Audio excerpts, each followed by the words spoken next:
and you know you're a man. Wherever you go for the rest of your life, you must prove you're a man.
Again?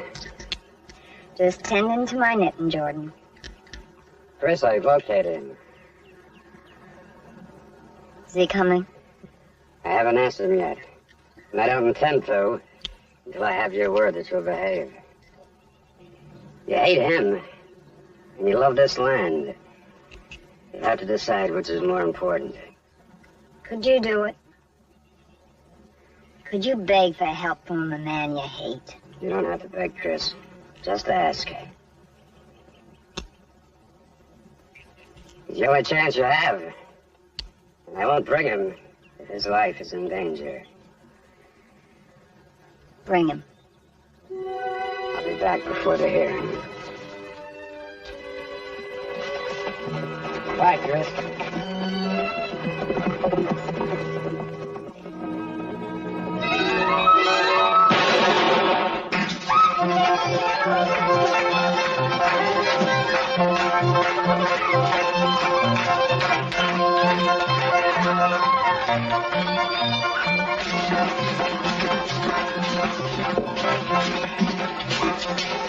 Thank you. You're asking me to relive a lot of things I'd rather forget, Mr. Payne. I know that. I don't know how close you were to the boy, but you were his commanding officer of Bitter Creek. You see, when Seth Adams died, he left the ranch to Clark and his twin sister, Christina. Clark loved the land, but, well, he just wasn't cut out to be a rancher, and things got pretty bad. He took out a loan at the bank, put the ranch up as collateral, and had the banker write out an insurance policy on the loan so that if anything happened to him, the debt would be canceled. He did it to protect his sister. He also paid the extra premium for it. I know he worried about his sister a great deal. But if he had that kind of an agreement, why isn't the debt canceled? They forgot to read the small print. Teal at the bank wrote in a clause that said the death had to result from natural causes. And that's why I need your testimony. He contends that Clark joined the army for the sole purpose of having himself killed. He's been running around town using his influence, trying to make things tough for Clark's sister. He wants that land. You're a lawyer, Mr. Payne. Don't you think my reputation will work against your case? Do you think when they get through with me in court, what I have to say about Clark Adams will really make any difference? I'm a lawyer, Mr. McCord, but an old-fashioned lawyer. I have the quaint notion that justice prevails.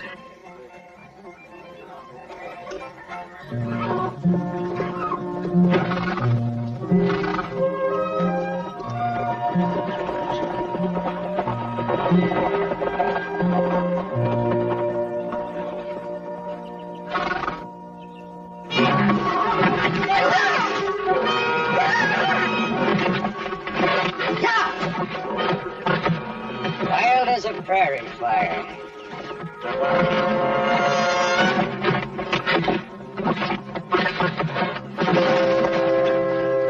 Down, boy, down, boy, down, boy.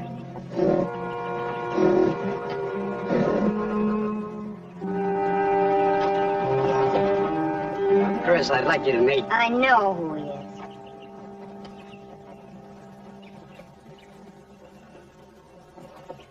It's a nice-looking animal.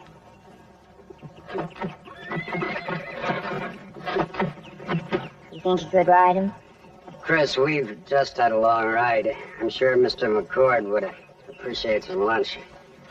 Probably so. I was just making conversation, wondering if he thought he could ride the horse. Probably so.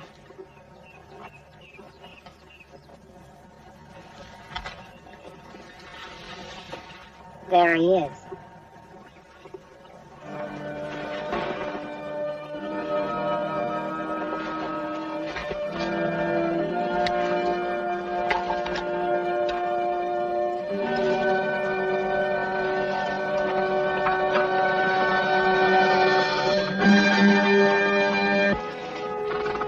Oh, boy. Break his neck.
Now I am hungry.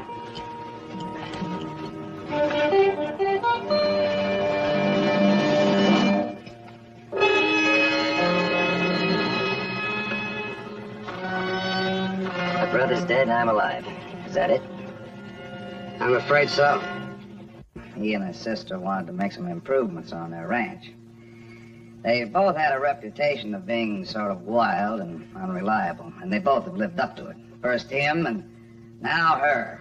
Your Honor. Mr. Teal, never mind reputation. Just stick to the facts. Anyway, I gave him the loan. Fair and honest terms. A good business deal. But I've been taken advantage of. Now, don't get me wrong. I have the utmost respect for our boys in uniform. But it was different with Adams. He saw he was never going to be able to repay that debt, so he joined the Army to get himself killed and have it canceled. I object, Your Honor. That is the issue we're here to decide. Sustained. Mr. Teal, will you please stick to the facts? All right, continue, Sergeant Chase. Well, I guess Private Adams made more transfers in 1 year than I've ever seen. And I've been processing records half my life. Then what you've told us, Sergeant Chase, is that every time a company Private Adams was attached to affected peace in its area, he requested a transfer to a company that was still under fire. Yes, sir. How can you let him say things like that about Clark? We'll have our turn, Chris. That'll be all, Sergeant Chase. Any cross-examination? No, sir. Witness is excused. Miss Adams, you said earlier that your brother was an impractical dreamer, that he... I didn't say that. I said he had great plans for the ranch. But they failed to materialize. Yes. You also said earlier that he was extremely unhappy, melancholy. Sometimes. Did he ever say he wished he were dead? No. Oh, but you know that Clark boasted in town that if he couldn't support you while he was alive, he would support you with his death. He never... You heard Mr. Teal testify that he did. Mr. That he Teal did. is a liar. Miss Adams, please control yourself.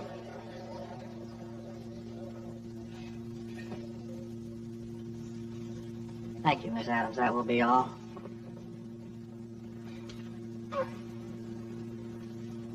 That'll be all. That isn't all. That isn't anything. Miss Adams, You just talk and you never listen. You never try to understand what people don't say, what they can't say. None of you ever try to understand part. Maybe everybody you know can say exactly what they feel, but maybe that's because they don't feel very much. Mr. Payne.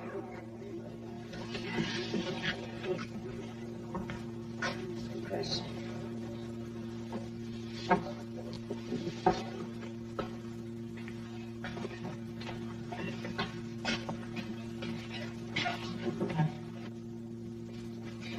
Your Honor, the man who was Clark Adams' commanding officer is in court. I'd like to call him as a witness. Very well, Mr. Payne.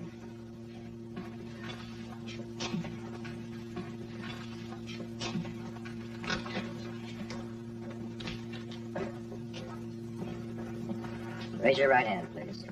Do you solemnly swear to tell the truth, the whole truth, nothing but the truth, so help you God? I do. Be seated, please.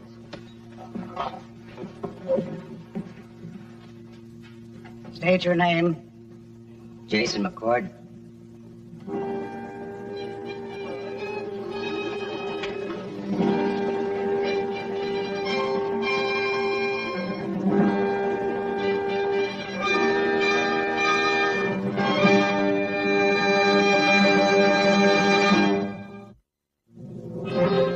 Your own words, Mr. McCord. Clark Adams served under me for 6 months.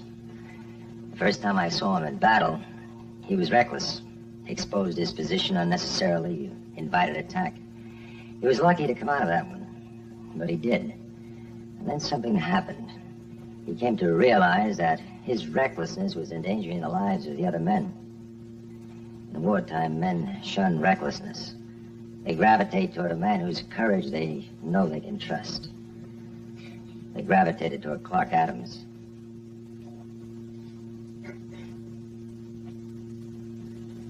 When he died at Bitter Creek, it was in no way a senseless death. He was one of the last men standing on his feet, protecting a wounded man, fighting very desperately to save both their lives. Thank you, Mr. McCord. May I cross-examine? Your witness.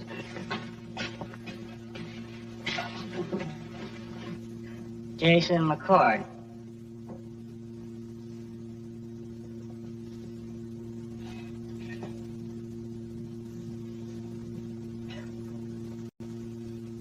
I must say you're the last person I ever expected to present himself as an expert on courage. I was trying to point out, Mr. Winters, that men do change. Even though it might not be convenient for you and Mr. Teal to change your opinion about them.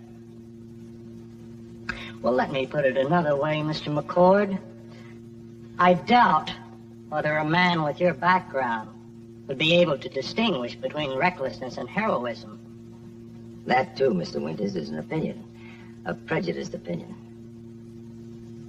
But getting back to recklessness and heroism, suppose I told Mr. Teal I don't like the way he's treating Miss Adams, and if he didn't change his tactics, I would personally give him a beating. Now, if he knew I meant it and he didn't listen, that would be recklessness. On the other hand, if he firmly believed what he was doing was right, and he was willing to defend that belief man to man, that would be heroism. There are very few heroes in the world, Mr. Winters. Clark Adams was one of them. How would you know, Mr. McCord? You put your tail between your legs and ran like a jackal. Tell us the truth. When Clark Adams died at Bitter Creek, you weren't even there.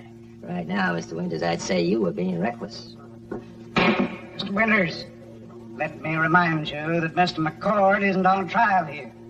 Please confine your remarks to the case at hand. I'm sorry, Your Honor. I was merely trying to point out that... It was very clear what you were trying to do. I suggest that you reconsider it. I'm recessing this hearing until tomorrow morning at 9. Court is adjourned.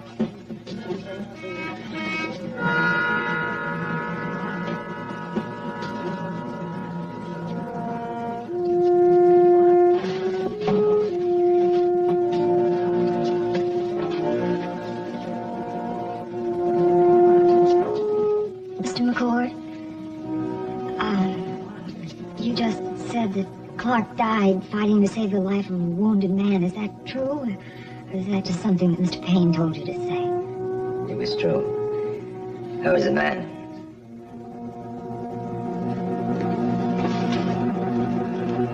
Well, as you let that white-livered meddler make us both look bad. Nobody does that to me. Clark was writing a letter to you just before we moved to Bitter Creek. Now, that time his desire for the future was at its peak. If that letter indicates that, it would certainly strengthen your case. I never got any letter. Are you sure it was for me? I'm sure. I remember because he asked me how to spell a word. Oh, well, maybe he got lost. In the battle.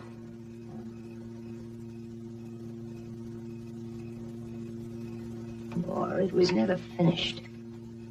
Chris, were his effects sent to you? Yes. Including his kepi? What? The little cavalry cap. Yes. See, the men have a habit of putting unfinished letters inside their kepis. Let's take a look at it. All right.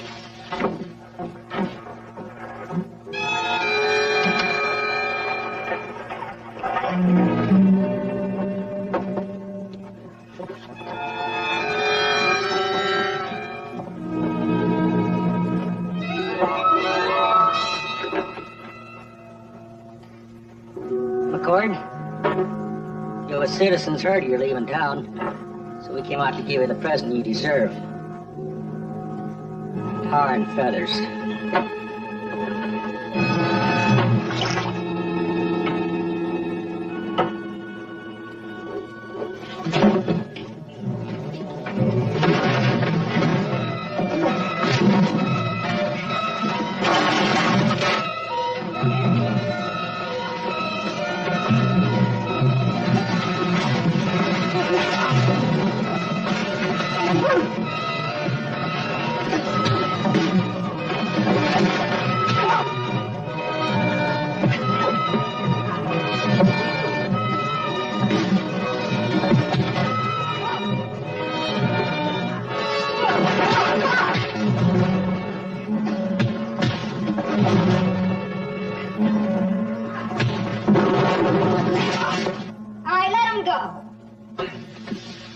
Well, hello, Mr. Teal. I'm awful glad you came.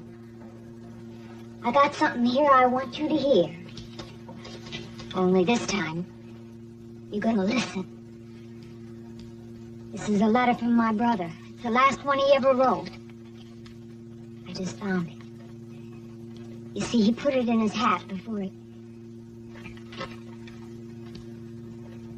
Dear Chris, it's evening, and I'm in a pensive mood.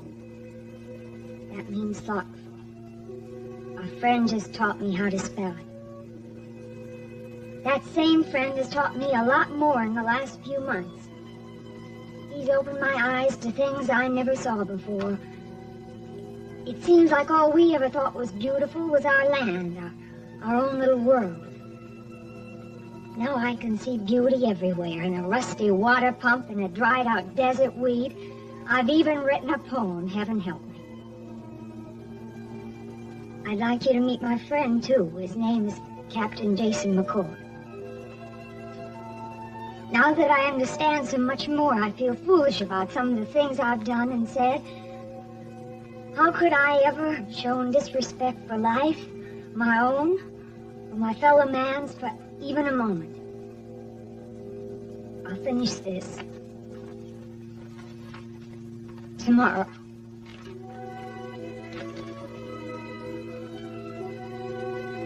Well, how does that sound like a man wanting to die, Mr. Teal? I'm sorry, Miss Adams.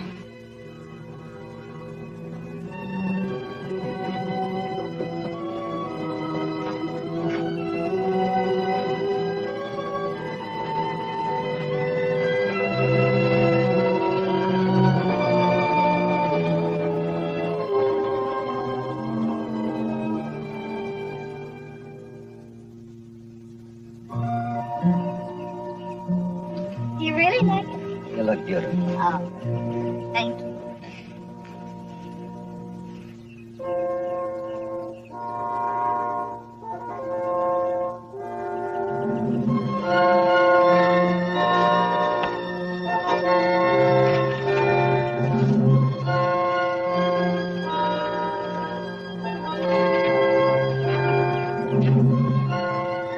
No more ghosts?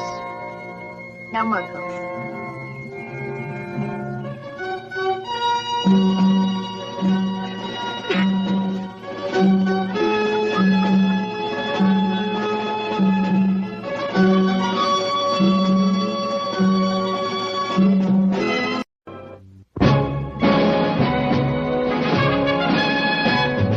Branded, friends are a thing unknown. What do you do when you're branded? Well, you go on alone.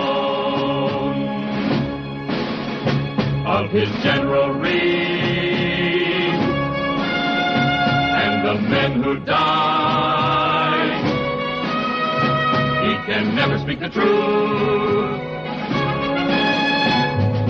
Branded, that's not the way to die.